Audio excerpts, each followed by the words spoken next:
Good morning, good afternoon, and perhaps good evening to if we have any folks joining us from across the pond today for this webinar series with Drata.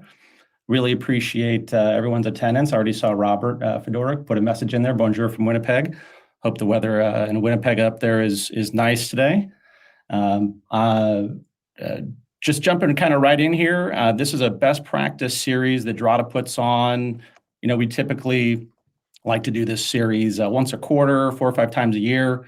We really try to do this series when we have meaningful, insightful content just through our conversations with customers, our conversations with partners, being out in the market, to try to really bring to the forefront a topic that is, topical and relevant for modern GRC.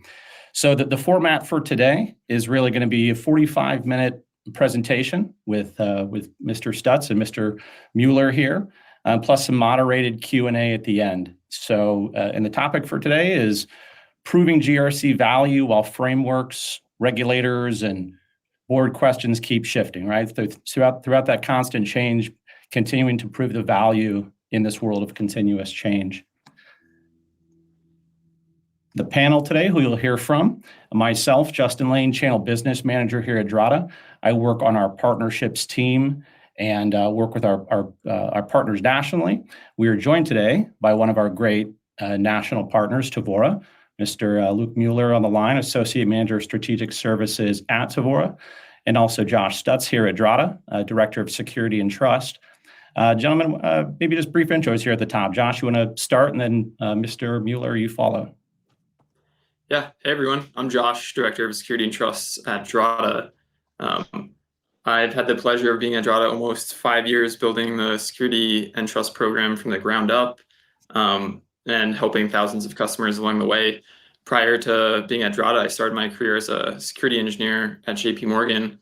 So I had hands-on experience building security controls at one of the largest enterprises, and now I get to help large enterprises build out their security controls and programs. Looking forward to talking to Luke and the rest of you guys. Luke? Yeah, and my name is Luke Mueller. I'm Associate Manager here at Tevora. Tevora is a cybersecurity consulting company, and I help support the strategic services team. So meaning that we help a lot with enterprise risk management, privacy, third-party risk management, as well as a lot of the compliance pieces when it comes to mapping a lot of these frameworks and things like that. So excited to talk about how we see some issues with our clients and the solutions that we've helped in the past. Thank you, gentlemen. So kind of just diving in here, what we'll cover today and the topics for conversation. Really, 4 sections, and then as I mentioned, kind of some live Q&A moderated by me. We'll move from the new GRC reality to the operating model, talk about some executive metrics, being able to quantify those, discuss the value relative to them, and then really kind of end it with managing change without continuous rework. And then again, we'll just, as we go through this, please feel free to drop your questions in the chat section. I will call all those, and then we'll have a segment at the end for the last 15, 20 minutes for some Q&A. So please add your great questions in there, and we'll have a discussion at the end. So without further ado, Mr. Mueller, Mr. Struts, beam us up. Yeah, let's jump into it. So let's talk about the new GRC reality for enterprises. Compliance is now just table stakes. Proving value isn't. It's all about proving trust, enabling the business. And so the current state is most enterprises already had at least one established framework, like SOC 2. And they're now being asked to expand rapidly, generally with same resources, doing more with less. Executives want clear line of sight for GRC investments, and they don't want to just, renew SOC 2. They actually want to see the value being delivered. And so we'll talk about how we can do this with the new operating model in the future. But first, let's talk about the previous state and how we got here. Luke, what are some common pain points like the old GRC world? Yeah, I would say from a lot of the old GRC world, right? What we see is the compliance work still kind of operates in that fire drill state, right? So you have a lot of those audits that come in. You're trying to meet those requirements, those deadlines. You might even have new customer deals, new vendors are coming to ask for, hey, do you have better certifications? The more updated certifications, ISO 27001, the updated framework, right? A lot of the other privacy or other risk, kind of frameworks there, they're all getting these new updates, including AI, things of that nature. So there's a lot of framework expansion that's happening. But what happens as a result is folks are really focused on really the audit time period. So really working on the kind of fire drill state there. But also what that leads to is then, some duplicative work, right? So folks are kind of siloed in their state of, hey, I need to get this ISO certification. I need to get HIPAA, PCI, whatever the case is. And it really creates that that duplicate work, inconsistent controls. Folks are really focused on those, driving those pieces there. Yeah. Anything else there from your side? Yeah, what would you say is maybe like the top framework expansion that you've seen recently? Yeah, I would say a lot of folks are seeing a lot the ISO 27001 and then also trying to get the SOC 2, right? A lot of folks are trying to understand, hey, from a SOC 2 perspective, I'm trying to add this for a new customer, something of that nature. How do I tie those all together, right? And ultimately, we'll go through some use cases to kind of explain that, how we've helped support that. But I do think that is a very common control mapping piece that we often see. Are there any examples of fire drills that happened a lot in the past that we want to avoid in the future? Yes, I would say that's a good question. Really, what we see in the past there, right, is especially what's coming up with a lot of the EU AI Act, things of that nature from a lot of the AI regulations that's coming down the pipeline is folks trying to get certified or folks trying to meet that compliance requirements there. And so there's a lot of the speed up of how do we address this from AI, how we incorporate those controls and really make it fit into our organization. But the key piece there is how do you frame it to leadership, right? Everyone wants to adopt AI, everyone wants to have these great capabilities quickly to the market, but you have to do it in a way that provides value to them, but also ties back to your risk piece. So the overlap there really comes from all those different frameworks there. Yeah, with everybody moving so fast into AI, a lot of these new requirements and frameworks like EU AI Act, it's not opt-in. You have no choice, right? If you're serving businesses in the EU with AI, you've already built AI into your product. You now need to be compliant with it. So yeah, causes an immediate fire drill, and we need to be on top of this with this new operating model.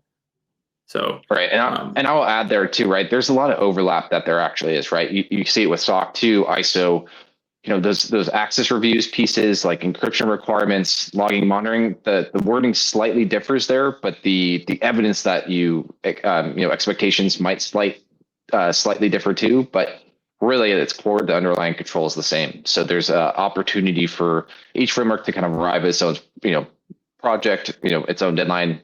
And it's often owned by different owners, but nothing kind of forces that into a shared control set, right? So I think what's key there is kind of unifying it all together, figuring out those deltas and building it from there. Yeah, so that's a great segue into the next topic of the operating model of how can we achieve that continuous compliance. Right, so we have the two durable layers, not just one annual scramble to renew an audit at this point. So for continuous monitoring, automation, evidence, we have Drata as the system of record. Right, we have our DCF framework for the Drata control framework that maps tens of frameworks and requirements into one Drata control framework. So, right, with new AI frameworks like AIUC1, they're asking for specific logging requirements. That already maps to, we already have a system for logging, a control for logging Now we just need to extend this to another framework. So it reduces repetitive work. And having tools like Drata gives you this live posture where leadership can see overall control readiness, not just tied to SOC 2 readiness or ISO 27001 readiness, but the whole picture of control readiness across the entire board. And that's only half of the picture. Having a tool to help with the automation. The other half is, designing the systems, getting advisory information on what are the new requirements and things like that. And that's where partners like Tevora really come into play too. So Luke, on the human operating layer, what should customers look out for? Yeah, it's really from our perspective, right? There's the technology, people, and process, right? So like you mentioned there, Drata helps support with the technology piece. It gives you the capabilities that you need to see, help report that up to the board. One thing I do want to emphasize too, what we see, especially with the change in driving requirements from executives, right, is they're wanting to have more real-time data. They want to know really what at its core, what's this costing the organization, whether it's an audit, whether it's the controls, a lot of those pieces and how we see it framed to executives. It's really important to tie it back to some sort of risk. So that way it's a little more backing rather than, hey, this is just an audit finding, right? So what I would say from the Tevora side, right, is the process piece that comes into play and how we help support organizations is we help walk into people's environments, understand your kind of culture, what's going on with the requirements you need to do, what are you trying to sell, what are the cases that come from a business perspective, translate that into the cybersecurity, kind of language and jargon there, and then able to translate that to then executives, right, who may not have necessarily that technical background, but they also want to understand from a financial perspective or an operational perspective, how does unifying it and using a unified control framework really set that apart. So one of the big pieces I see from the operational layer, right, to really create this, not to prevent that kind of that annual scramble there, is really creating a unified control framework, right? So what we see with other organizations, right, is there's a single set of controls, really where each control is mapped to the requirements for each of the frameworks. So, but it also, what the key differentiator of successful implementation of that, right? Often what we see with some unified control frameworks is it's just crazy table mapping, all these different requirements, all these different pieces. It gets confusing to control owners. They're not sure what they're owning, what they're doing, how does it meet. The key measurable outcome is then associating a certain risk to that, right? That helps not only the control owner be, have some buy-in to understanding why am I doing this, but also helps translate that to executives and their expectations of how do you address that. So, right. So what we see from that perspective too, right?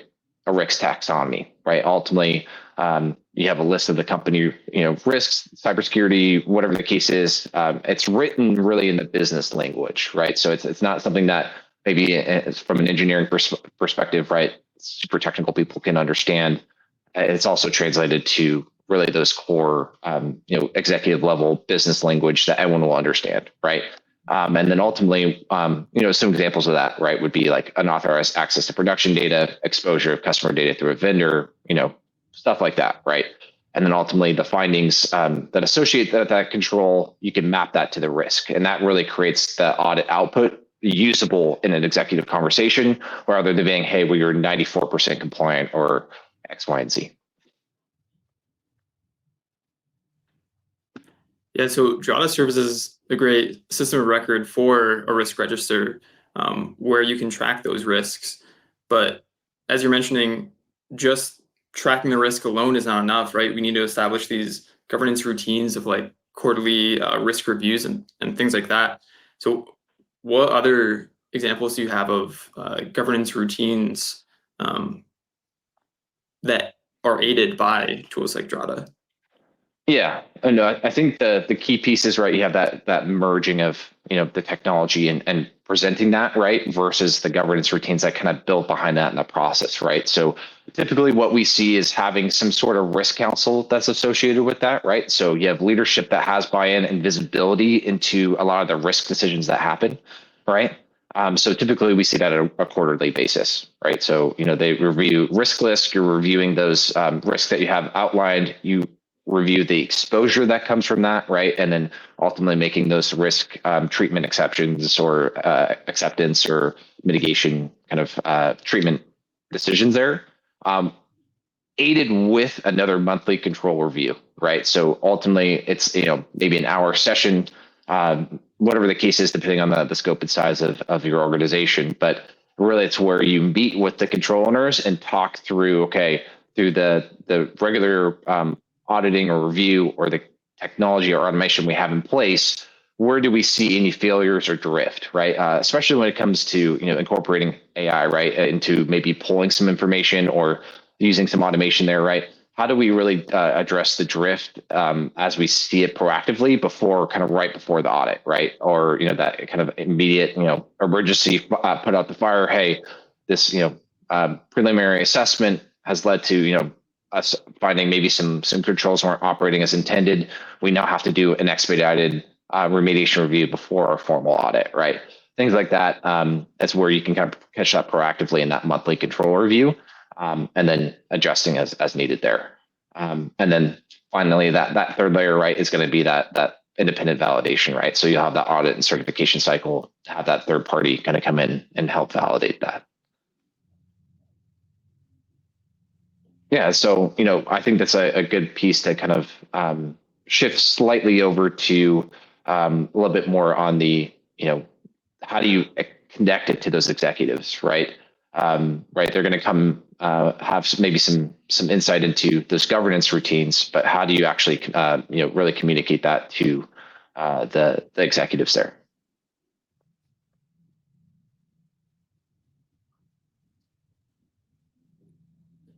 And Josh, you want to drive into that?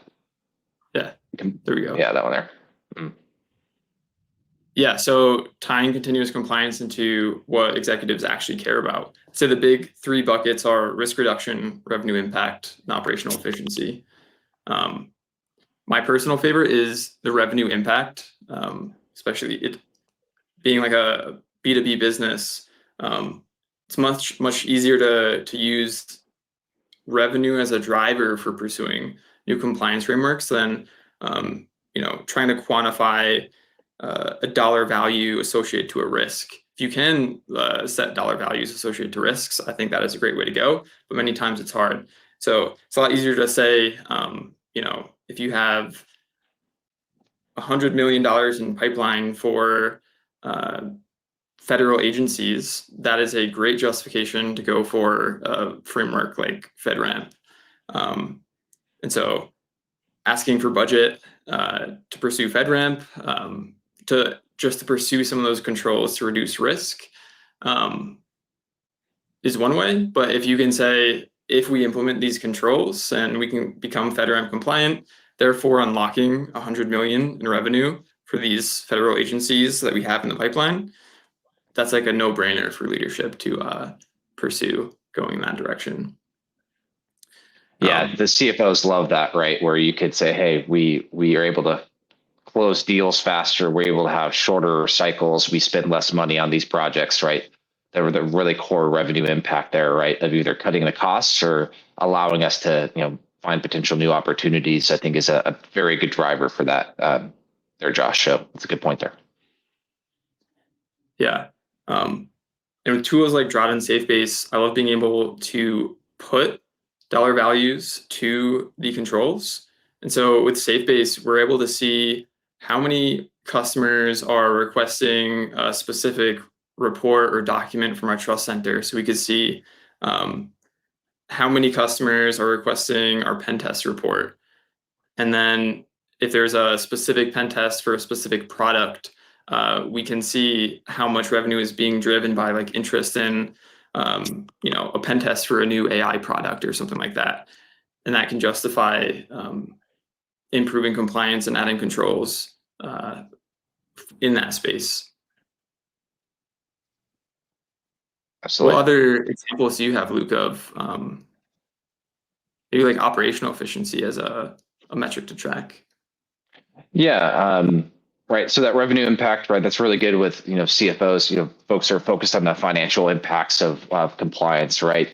The other piece there is then when you talk to the actual control owners, right? Or, the executives that are really more focused on the operational side of things, right? So, really one piece that what we see there, right, is there's a lot of that less manual evidence collection, right? Fewer rework cycles, when those frameworks change, right?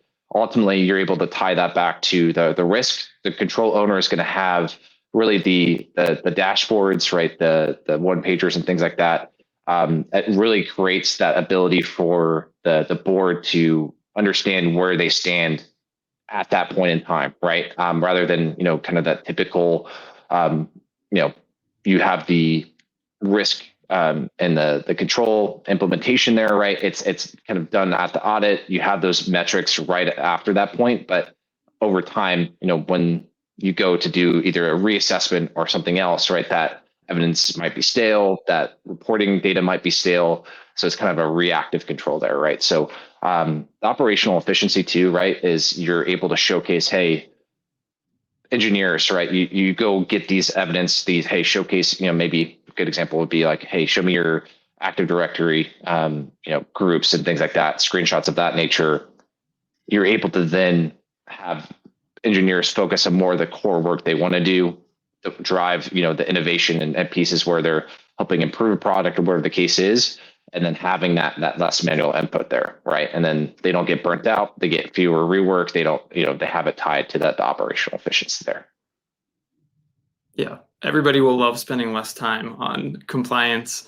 And yeah, if you're able to say, how much time it took last year to pursue a framework and become compliant. So let's say like 400 hours for SOC 2, and then you can pitch with Drata and Tevora, it maybe will only take 40 hours. I think that's a huge unlock in getting time back for the whole team across the board. Yeah, and I think how you can really measure that, right, and how we see that presented to maybe executives in that kind of the metric perspective, right, is there's the control scores trend over time, right? So, and then you also have kind of the incidents or exceptions rates that are tied to that, right? So if you see the control health improving, we're having quicker audits, we're able to pass those things, and we see that, hey, our number of incidents or exceptions to policy or controls are falling, then that should show that, as we improve our health and continuously monitoring that, then those exceptions, that score is being managed, right? And that helps kind of reduce the risk there, right? Also, kind of what you said, the other metric that we see there, right, is time to set a test across those multiple years, right? So we see that speed increasing year over year, right? You're able to correlate that with the audit findings too, right? So, hey, we were able to do this assessment in 6 weeks compared to 8 weeks last year, and there was only 2 critical findings versus 6 last year, things like that, really to show that that timeline is shrinking, and speed is coming from the readiness and the continuous model that you've built there, rather than those pieces there. So one other piece I would add there too, right, is then the before and after program maturity, right, of kind of how do you tie that together with business opportunities that come out of that, right? So a good example would be pipeline, right? Maybe you're trying to do a new deal with a new vendor, the security review from either a TPRM perspective or other program pieces, right? You're able to show, hey, this deal desk or this deal that came in was stalled because we didn't have enough answers for the security questionnaire or the evidence requests. Therefore, it took us 6 months to go through that validation process. Through the next year of their review or anything like that, we were able to reduce that by another 2 months. We have that speed and ability to have those opportunities tagged and kind of showcase that that build and that measure there. Yeah, absolutely. And so tracking and communicating these KPIs is one thing. But like visualizing them to show it to leadership is another. What tips do you have for dashboards? What should dashboards look like for leadership? Yeah, really the dashboards, you got to keep them simple and focused, right? When you have the leadership in front, they're only going to really take a few minutes at it, right? You got to really create it, focus on trend lines and the business impact.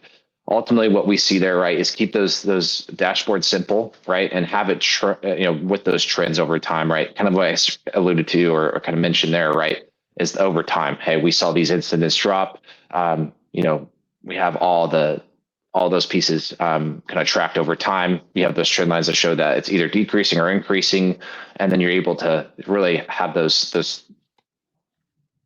dashboards then tied to stories that are anchored data, right? So like a great example would be, we had this control failure for an ISO audit or something like that, right? It delayed 3 deals, right?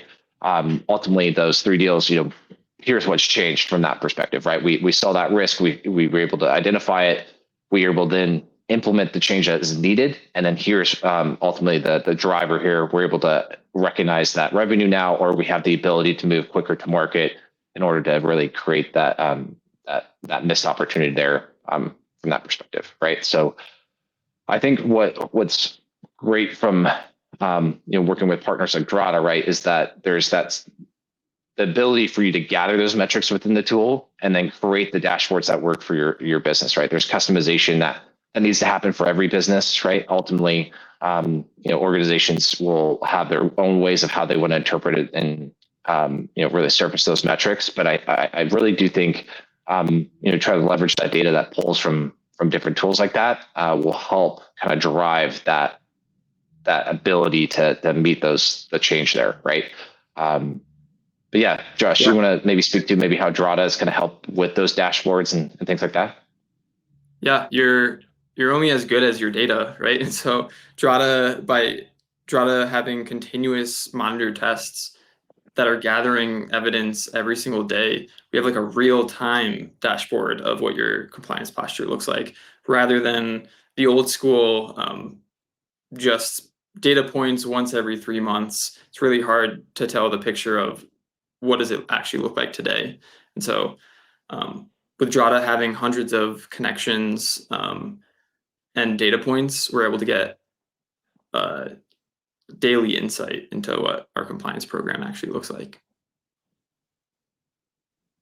Right. And then I would assume, from the risk registered pieces that you guys have within your platform, right, that helps tie all those numbers together and really associate, okay, here's our compliance obligations, but how do we associate that with the risk that comes from, either having those controls or not having those controls, the overall impact it might have on an organization, right? So ultimately, what you would want to have is, have that tied back to the risk thresholds that are defined, kind of in those governance pieces that we've discussed a little bit earlier. But ultimately, that risk would then drive the ability for you to prioritize what controls need to be addressed first and the biggest impact there, to where you can get that conversation with your executives and have the investment or the buy-in from them to have kind of a justification of why you need these certain things to be put in place.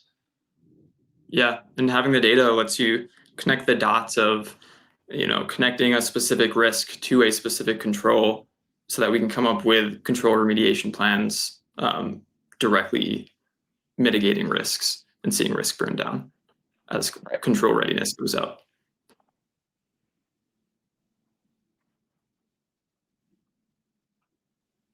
Yeah, I think that's a probably a good transition then into really your ability to manage that constant change, right? So that you have all these new frameworks, new requirements that are coming in. So how do you actually perform that, right? How do you manage that change without all that rework and stuff like that? So yeah, I think from our perspective, we have a couple of use cases here. But Josh, before we go into that, you want to talk maybe a little bit about the typical change drivers and things like that? Yeah, as I mentioned at the start, a lot of this change, we don't have a choice, right? If we're already using AI tools and there's now new acts like the EU AI Act, we have to adapt to this change in requirements, right? And so the old failure mode, leads to those fire drills of, trying to solve this problem after you're already in it. But if you've already done the work up front to have the unified control mapping and things like that, it sets us up to be able to adapt and change really fast. And so, yeah, it's critical to have that playbook to be able to adapt to the change without having to do complete rework. Right. And so what are some real life examples that you guys have seen at Tevora? Yeah, we can go through these use cases in a second, but I think a piece there that we want to kind of emphasize is the common failure pieces that kind of come into play here when you have these new adoption pieces or these customer driven requirements, right? Really what we see common failures with a lot of our clients who've tried to do this from their perspective, right, is they try to stand up these parallel control sets for each framework, right? You have ISO 27001, you have PCI, you have high trust HIPAA, whatever the case is, right? The different owners, the GRC team might have the ownership of like actually supporting the audit and pieces behind that, but the control owners are then having multiple requests, those parallel control sets that they're required to meet, and then GRC's coming to them every couple of weeks. Hey, I need this evidence for this audit. I need this evidence for this other audit. So that creates a lot of failure from really just the presenting of GRC as a partner rather than kind of being the pre-auditor right there, right? The kind of the nagging and things like that, right? Other piece would be then, okay, when you have those parallel control sets, then rebuilding the evidence request lists, right? That come from really every audit, right? And that drives through that going back to the same teams, repeatedly asking for same or similar data. It creates this kind of tension between a lot of the control owners of they don't take either the audits as seriously or they are just getting burnt out having to respond to these pieces here. But really the kind of how we see that play out in a couple of use cases here, right? So for example, this med tech company that we've worked with, right?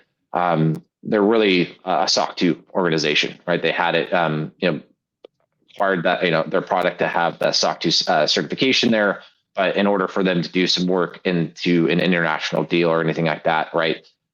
They wanted to, their client or customer wanted to have some sort of ISO certification, right? So ultimately, what we see from a rework perspective, right, is SOC 2 and the ISO, Annex A kind of requirements there, right? A lot of that piece, a lot of those control pieces are covered, right? You got approximately 70% that are documented risk treatments that are already kind of coexisting with the SOC operational controls, right? So what was missing there in this case was really the ISO documentation, right? A lot of the specific ISMS policy pieces, the documentation that an ISO auditor is going to want to see versus the SOC kind of documentation pieces there, right? So ultimately, what we see in organizations, either from our perspective of helping support that, right, is doing a risk-based gap assessment, right, mapping against Annex A, right, and then rather than going against the cold start of an ISO project, starting from scratch, understanding scope, system, kind of build there, right.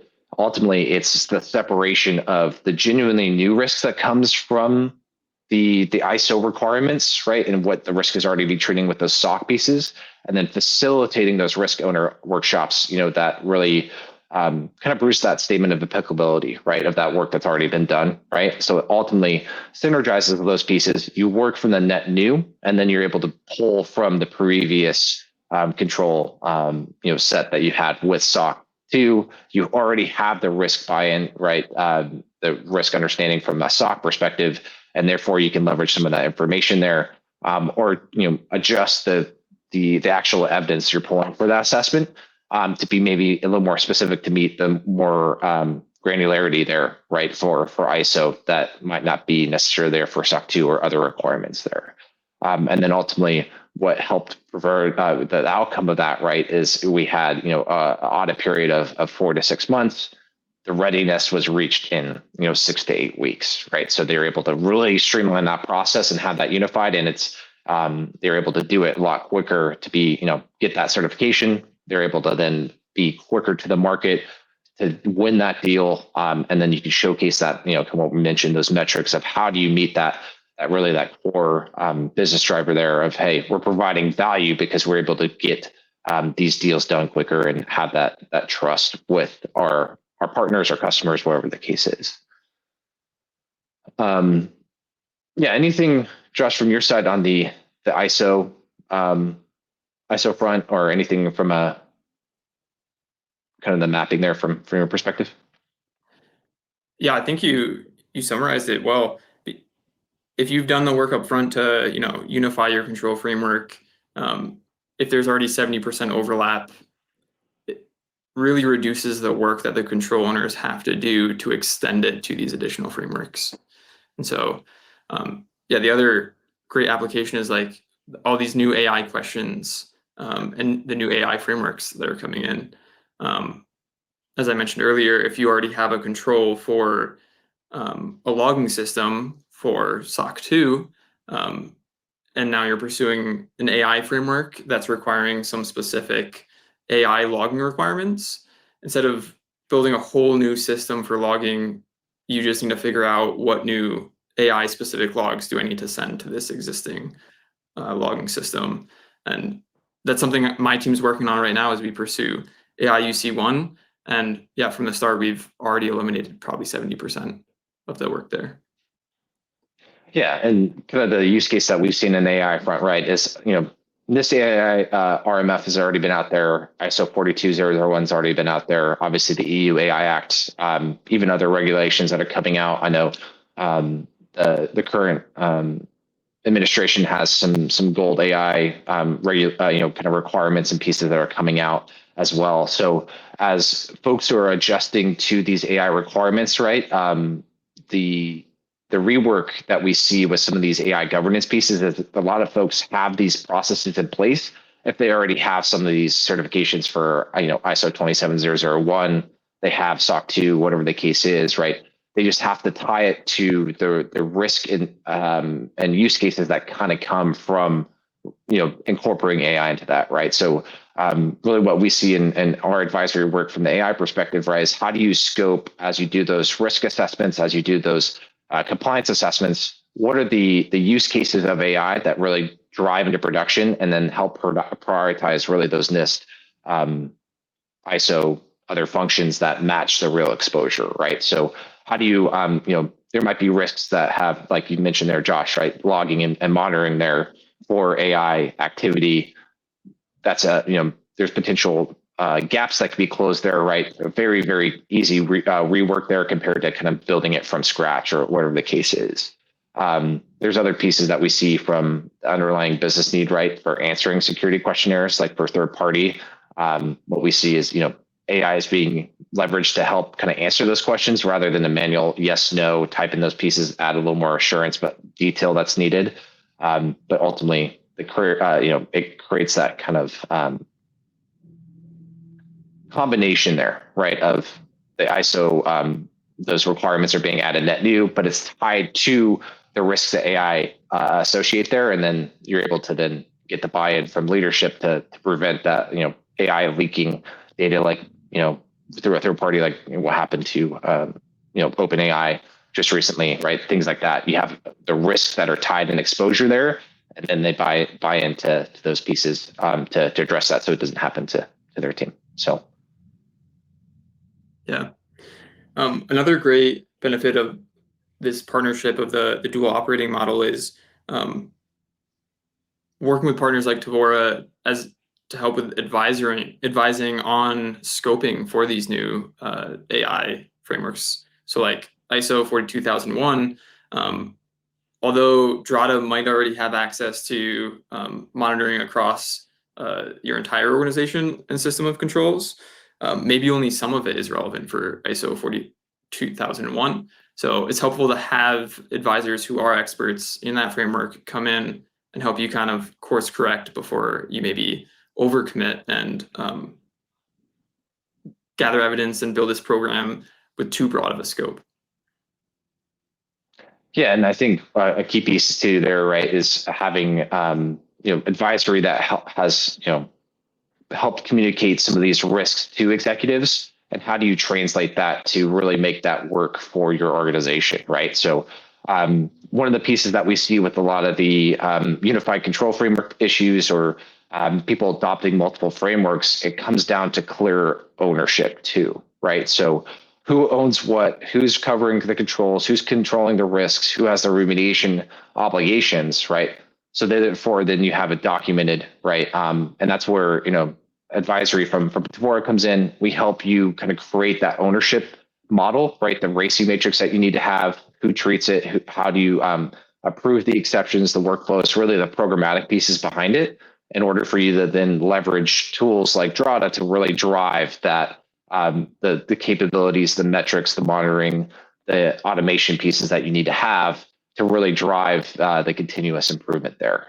And then allows you to adjust and kind of pull everything together there to really, really drive that continuous engineering piece, right? To where you're pulling all that data, you're able to reduce from an operational perspective that fatigue, things of that from your actual control owners, but then also have it to where risk ownership and buy-in happens there too, where you create that culture of risk rather than a culture of audit and compliance and responding to these audits here. Yeah. I think these have been great examples on, this new state of GRC and how we can continuously monitor, continuously adapt, and continuously grow the programs. So with that, are there any other topics, Luke, you want to cover before we maybe jump into opening it up for questions?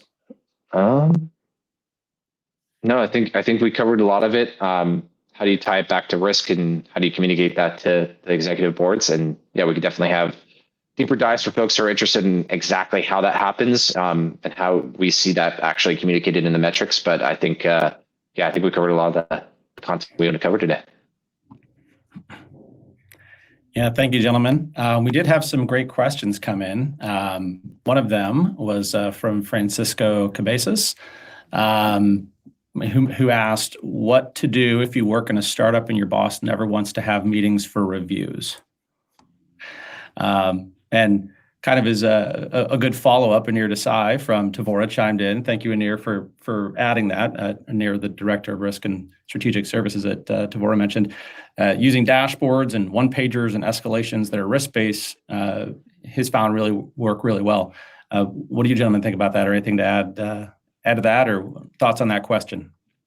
Yeah, you got to understand what, do you want to answer this, Josh, or I could take it? Yeah, I can go first, right? Yeah, if your boss doesn't want to have meetings or reviews, you better have good dashboards, right? And let the data speak for itself. So if you have up-to-date data, it's correlated, you have dashboards that are clearly communicating, the health of your program. I think that can be just as effective as having a meeting, like one-to-one. What would you answer that, Luke?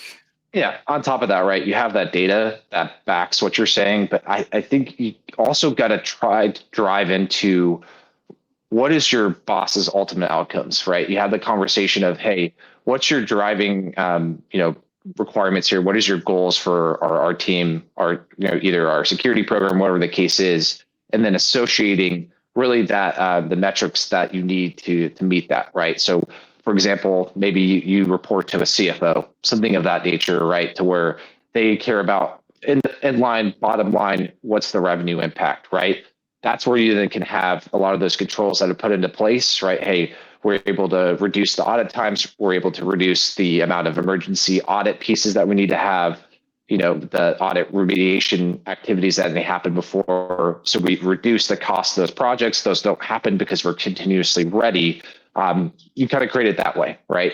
Operational side, if you report to CEO or CTO or whatever the case is, you have a different kind of piece that, hey, we're reducing the amount of asks, right? We're reducing the amount of findings. We're reducing the control response times, right, from control owners, things like that. So that way you shift it to the appropriate audience there. What we see sometimes is if you come in to a CEO and you say, or a CFO, hey, we're operationally, reducing our overall response times. They go, okay, great. I don't have that as a driver, right? That's not important to me.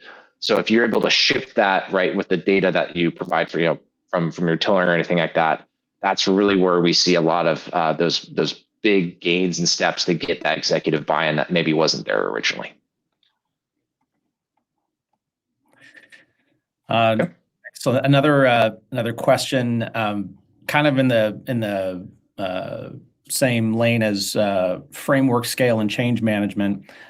What's a realistic timeline for transitioning from more project-based audits to a continuous compliance model? I know that can be subjective, but in a broad sense.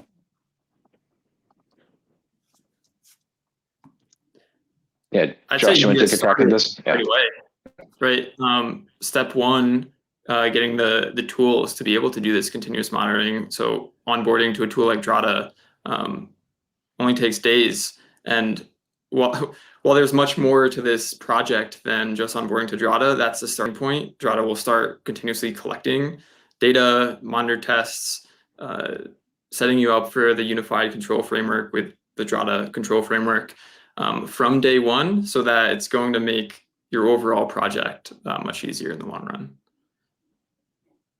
Luke, what would you add to that? Yeah, I think, it's something that you can even start building as you're, going into the development of your program, right? Ultimately, depending on the number of frameworks that you have, where your existing maturity is, sometimes we could see it happen in a few weeks where you're able to spin it all together. Maybe the scoping there, the assessment, the baselining that you're doing from really understanding your obligations, overarching kind of a assessment there. It could take a couple of weeks, it could take a couple of months. So I think from our perspective, right, it's all kind of dependent on your business. I know Justin kind of led that, it's a little subjective, specifically depending on the business. I hate using the consultant answer, it depends, but really it comes from having the core buy-in too, right? I think if you don't have the buy-in from leadership that this is a revenue or this is a benefit to your team, you're going to have a longer timeline, more resistance from the organization. You're going to have a lot harder time to get this fully implemented. So tying that back to the risk and then tying that back to metrics that can kind of get that buy-in is where you could drive and accelerate that timeline as you use tools to deploy it and things like that. Excellent. And kind of along those lines, but leading more into the operationalizing the compliance, where do partners like Tevora fit, Luke? What should you keep in-house versus lean on external expertise for? Any thoughts relative to that? Yeah, where the advisory comes into play is, when you are either stuck hitting a wall, trying to, really drive those risk conversations with executives, right? How do you actually translate that to what matters to them, right? We kind of help with, your internal teams are going to have the daily control operation. They're going to have the hygiene. They're going to have the system ownership and the knowledge and the base to really, allow for that we wouldn't have, right, from the outside firm perspective. But where our advisory comes into place, right, is helping you design that control framework and tying that to that risk taxonomy to really drive those metrics, right? And then we also help with the judgment and deciding which risks are, having that methodology, either your internal risk methodology or other kind of commonly risk methods, right? Of how do you assess that risk? How do you tie that to the controls? How do you translate that? That's how we come in and help make those risk decisions, and then ultimately doing a scope review with you, rather than, to really drive, okay, we're committing to certain control requirements or control programs larger than maybe the situation requires for you, right? And then obviously that fourth piece there, right? We add that the advisory piece, that capability, right? If you need additional headcount, you need additional support, right, to actually perform the work, there is expansion opportunity for us to help support that as well. Francisco Cabeza asked another great question here. Could you explain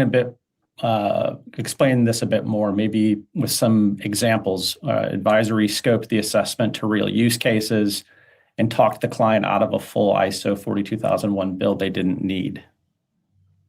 Yeah, so part of that use case there, right, is in this case, I'm trying to frame it right here, right, is this individual company was looking to, they had ISO 27001.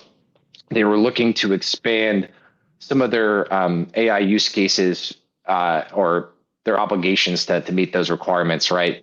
But really the core of what they were using was more Gen AI than agentic AI, and more the stringent controls that were in place there, right? So there's certain controls that come into play for the full ISO 42 audit. They were just trying to showcase that their use of Gen AI is kind of offloaded to some of the pieces of the third parties, right? The SaaS tools that they used, OpenAI, whatever the case is, versus really them having their own AI development where they have to do a lot of that drift, the other controls that come into place as the terminology is escaping me, but the AI controller, right? Something of that nature versus the AI kind of processor, kind of user, right? That's where we help them kind of de-scope, ultimately drive that to where they can get the certifications that they need in order to meet their obligations, or help kind of showcase that, have that AI capability without really driving that full-blown ISO 42001 audit, having all those use cases defined, things that maybe not have been in scope for them. Hopefully that answers the question there. A great example. I recognize this name, Sachin Sharma, one of our channel managers here on the partnership side. Sachin said for companies, or asked for companies that are investing heavily into Gen AI across the organization, what compliance standards should they pursue, or what would be the best foundation for them to build? Yeah, I'd say ISO 42001 is a good place to start, good foundation. It depends on what you mean by Gen AI across the organization. If you're building out like agentic AI products, I'm really excited for the new AI UC1 framework that's kind of shaping up as like the new SOC 2 for AI agents. And so Drata just announced support for that last week. And we are pursuing it for our actual Drata agents in the future. And so, yeah, I'm really optimistic of the future of that new exciting framework. Yeah, I would say kind of piggyback on that too, right? The ISO 42001, that's been out for a couple of years now, right? That's kind of what happens, right, with a lot of this legislation and obligations and AI, right? Europe really kind of comes out as a leader in establishing those frame core pieces, and then US obligations that come in. NIST, for example, is another NIST AI MRF. That really, I think, is a good secondary maybe framework to use as well, right? Ultimately, it has a little more flexibility for your organization if you're not really trying to get that ISO 42001 certified per se. There's kind of a risk that comes, or risk balance that you have there of how much investment you have. Kind of what you alluded there, Josh, right? There's Gen AI, which is like, hey, you're just going to use it for generative, ChatGPT, the kind of the generative AI versus agentic AI. If you have the agentic AI use case, I would definitely focus more on the ISO. They have a lot more better controls, explicit pieces to help kind of drive and reduce a lot of that risk, versus the NIST AI RMF has a little more flexibility in how a business actually addresses those controls. So it allows you to really drive really your use cases there too. So kind of picking back off that, right? Both are good, but I would say ISO is kind of your strong leader, and then the NIST AI RMF helps support that. Thank you, Josh. Thank you, Luke. Those were all great questions. Thanks, everybody, for submitting those and for participating today. In closing, a few kind of key points, right? We talked about GRC continues to move from being more project-based to a continuous operating model. And that shift is what we perceive as really unlocking real executive value. Continuous compliance as an operating model unlocks better metrics, less rework, and really just stronger positioning for GRC as strategic within the enterprise. Drata and Tevora, lastly, Drata and Tevora together, we can help organizations design that operating model, implement the tech, and then really guide change management throughout the entire process. A reminder to all attendees that joined today, this session has been recorded. We will make this available to you on demand. You'll see a follow-up from us.